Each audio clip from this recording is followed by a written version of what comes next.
Good morning, কেমন আছো সবাই? সকাল সকাল জুয়ের পাপা নিয়ে এসেছে দুজনের জন্য দুটো আইসক্রিম। একটা তো মুখে দিয়ে দাঁতগুলো শিরশির করে উঠলো, বাপরে কি ঠান্ডা। আর বাটি আইসক্রিমটা আমার বরাবরই পছন্দ।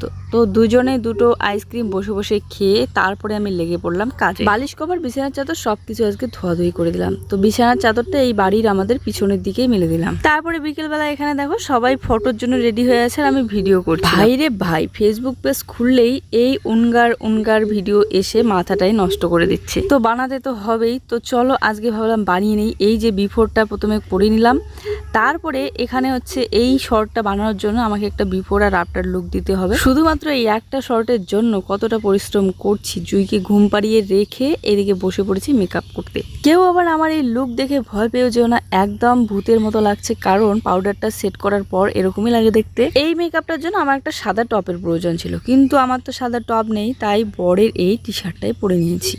তারপরে দেখো এই হচ্ছে আমার ফাইনাল লুক। কেমন লাগছে অবশ্যই জানিও। এখন আমি আফটার ভিডিওটা করে নেব। ট্রেন্ডিং ভিডিও ফলো করতে গিয়ে বেজে গেল আমার রাত 12টা। নাচানাচি করতে সেরকম একটা পারি না, তারপরেও একটু চেষ্টা করি আর কি। তো অনেক চেষ্টার পর সেই ট্রেন্ডিং ভিডিওটা আমি বানিয়ে নিলাম। দেখেই বুঝতে পারছো যে কতবার চেষ্টা করছি, একবার করলাম হইল না, তারপরে আর একবার করছি। প্রথমে হেয়ারটাকে বেঁধে করছি, তারপরে হেয়ারটাকে ওপেন রেখে করছি। আর এই যে এত মোটা মোটা ঠোঁটটা দেখতেছো, এটা কিন্তু আমার অরিজিনাল ঠোঁট না, এটা হচ্ছে ড্র করে আমি এত মোটা মোটার ফোলা ফোলা বানিয়ে দিয়েছি। কারণ আমার খুব ইচ্ছে ছিল একদিন মেকআপ করলে এরকম ফোলা ফোলা ঠোঁট বানিয়ে দেখবো কিরকমটা লাগে।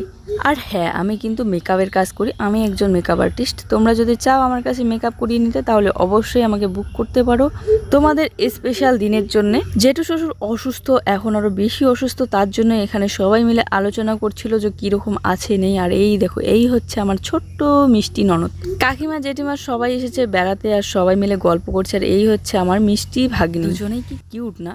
আর ওদের চুলগুলো না আমার দারুণ লাগে, তাই ওদের চুল বেঁধে দিতে আমি খুব পছন্দ করি। আমার এই মিষ্টি ননদের কথাবার্তাগুলো কিন্তু আমার খুব ভালো লাগে। ওর সাথে দেখো একটু জড়াজড়ি করছি। আজকের ভিডিও ভালো লাগলে অবশ্যই লাইক, কমেন্ট আর শেয়ার করে দিও।